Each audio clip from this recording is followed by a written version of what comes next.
Hi everybody, let's talk about synths and my experience at Superbooth 2025. And at Superbooth you get to see the latest and upcoming synth and music releases. So in this video we're going to talk about my experience at the convention and some of the products that I explored during Superbooth 2025. If you're all new to Superbooth, it's basically a very large synth convention or music convention based in Berlin, Germany. So basically you have music manufacturers from all over the globe that gathers in this really beautiful national park called the Fez or the Fizz. The weather in Berlin was lovely, it was very hot, at least to me as a Swede. And actually when I came from my hometown here, Holmsund, we had like, I think it was 3 or 4 degrees. And we actually had snow the day before I went to Berlin. So it's quite a contrast to go to a place where we have like 16 degrees Celsius, when you come from Sweden where we have like 3-4 degrees Celsius, and yeah, now it's starting to rain also. First out, let's talk about what everybody's been talking about, and that is of course the Moog Messenger. While there's of course plenty of monophonic synths on the market in that price range, around 1k euros. I don't know about the price with the tariffs, but I think it's around 1k euros. And yeah, I played around with the Moog Messenger, and I actually had a plan to shoot a video on the Messenger, but somehow it didn't really inspire me or appeal to me at least. It might appeal to you, I have no idea what your preferences are, but basically it's a lower priced Moog product. So it's gonna be in the ballpark of like the Poly D from Behringer. I know, hear me out. I know everybody has their own like smell or flavor of the Behringer products, but and I also have strong opinions on Behringer, but the Poly D at least is one of those products that's actually has a really good sound, and it's a really good replication of the Mini Moogs. Now, I know it's not gonna sound exactly like a Mini Moog, but at least you get in the kind of same ballpark. I played a lot of Mini Moogs in the past and also on the Superbooth, and I also managed to play, I think it was like 2 or 3 different Mini Moogs on this year's convention, and they have a very wild and varied sound from device to device, obviously, because the oscillators will be differently out of tune and other aspects in the internal electronics. But back to the Messenger, it really didn't appeal to me, although it has some nice features like a sequencer, arpeggiator, and there's some like probability stuff in there, so you can have like chance on the notes in the sequences. But overall it didn't appeal to me, but let me know in the comments if you have another experience of the Messenger. But I do recommend you check out their website because it had a quite cool design with some hieroglyphs and stuff. Okay, so enough MSN Messenger, let's talk about the next synth here in line, which actually caught my attention and yeah, really got me inspired at the Superbooth 2025, and that is the Argon 8X from Modal. And yeah, I really enjoyed the sounds of this synth. It was very instantaneously satisfying and very easy to control. It has great like onboard effects, and really easy to tune in the great sounds. Yeah, so in short, the Argon 8X was really inspiring, and the sound was just spot on and great presets, and I hope we can get it here to the studios. We can do like a full breakdown video, and because although it's digital, it's really great sound. Okay, so what's the next exciting thing at Superbooth 2025? That's probably the Roto Control from Melbourne Instruments. And if you're a Bitwig user, you've probably seen this device floating around the web, and yeah, it's a really excellent execution of how a controller should behave with a DAW. And I think it also works with Logic Pro and probably some other DAWs, but my main focus was to see how it works with the Bitwig Studio. And it's really fun to see that you can have these knobs. They can either be like smooth controls, and then if you have them attached to macros that's like stepwise, or if they are like on-off switches, they are like motorized knobs.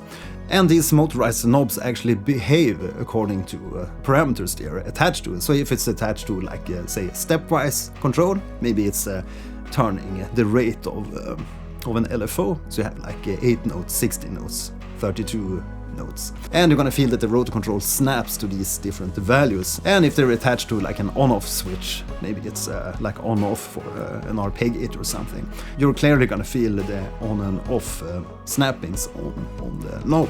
So it's a very weird feeling that you can have these knobs behave according to the different parameters that they're attached to. So I highly advise you to, if you're at some convention, check out the Roto Control or in a music store or anything. But I hope to get that one also here to the studio so we can check it out in a more in-depth video with Bitwig Studio, because this is going to be an excellent controller for Bitwig Studio. I've had a bad experience in the past with motorized faders that like break down on keyboards and stuff, but apparently it's a very high quality motorized knob, and I have a great feeling for that Melbourne Instruments has a very high bar for the quality of their products if you take a look at their synths and stuff. Okay, so next up let's talk about the Torso Electronics S4, which is in version 2.0. And this is basically a sampler, 4-track sampler with I think 8 voices per track. You can let me know in the comments if that's wrong, but I think it's 8 voices per track. And this one has tons of capabilities. It's like a granular sampler. You can do all kinds of different manipulations to the samples, time stretching of course, there's tons of great effects. And yeah, I got a great presentation from Torso Electronics and I got to play around with that in the convention. Overall it was a very, very fun experience to play around with the samples in the Torso S4, especially with the new performance ways and the new macros that you can attach to all kinds of different parameters. Although it's quite feature-packed, it's actually quite easy to work your way around, at least after a quick introduction from Torso Electronics. Right, so next up we had a look at the multi-poly from Korg, and this is obviously a digital rendition of the monopoly. And yeah, I've had a great experience playing the monopolys in the past, the analog versions, and they have a really nice snap in the envelopes, which is quite obvious when you compare digital versions to the analog versions. This organic tick at the beginning if you have a really short attack or the lowest setting on the attack.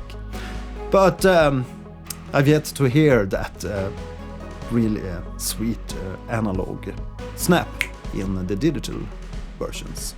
Okay, so next up I had a look at the PPG Wave, and this is a very classic synth.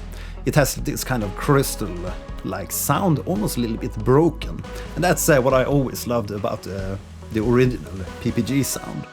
In the early days of virtual instruments there was some kind of a PPG emulation that I really enjoyed. It was wild, the pitches were all over the place, but there was something to this crystal-like sound, almost like a broken sound.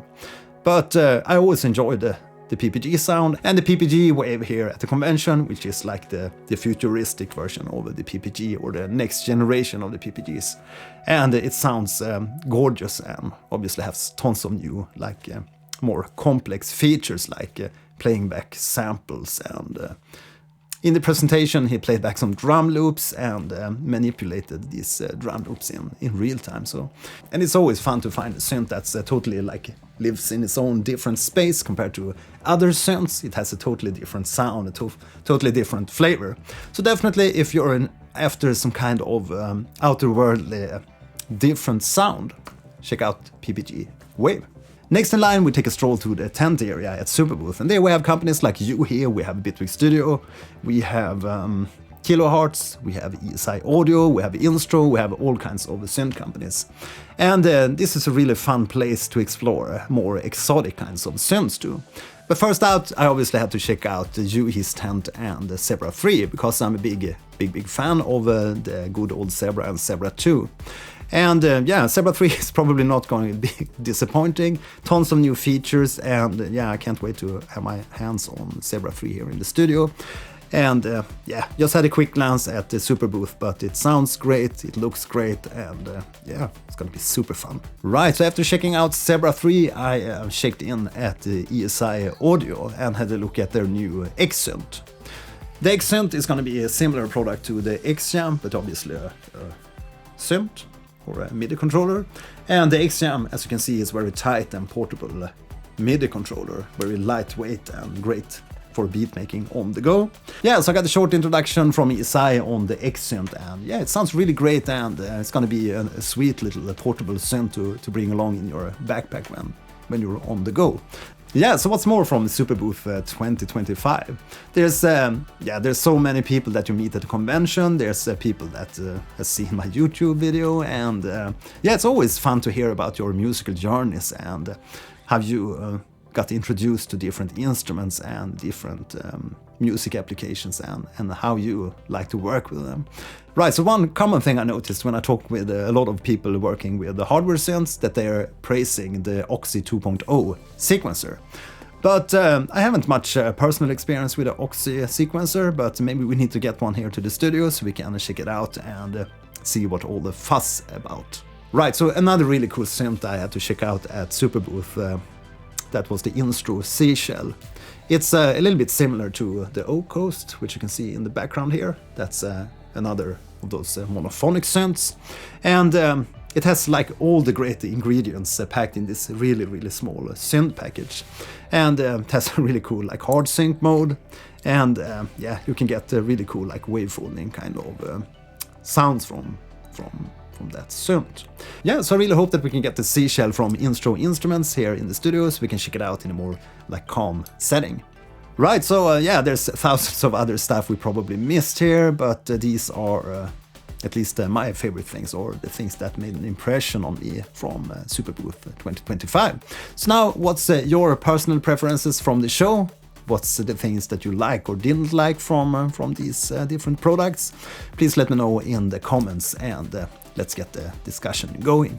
Lastly, I'd like to introduce my Patreon page. I have a Patreon called patreon.com/Gelheim, where you can support my videos here on YouTube. And on my channel here, we review music here, we talk a lot about music production, sound design, and we explore new synths and new plugins. Right, so that's all for today. I hope you had a nice time listening to my ramblings here, but over and out from Sweden. Bye.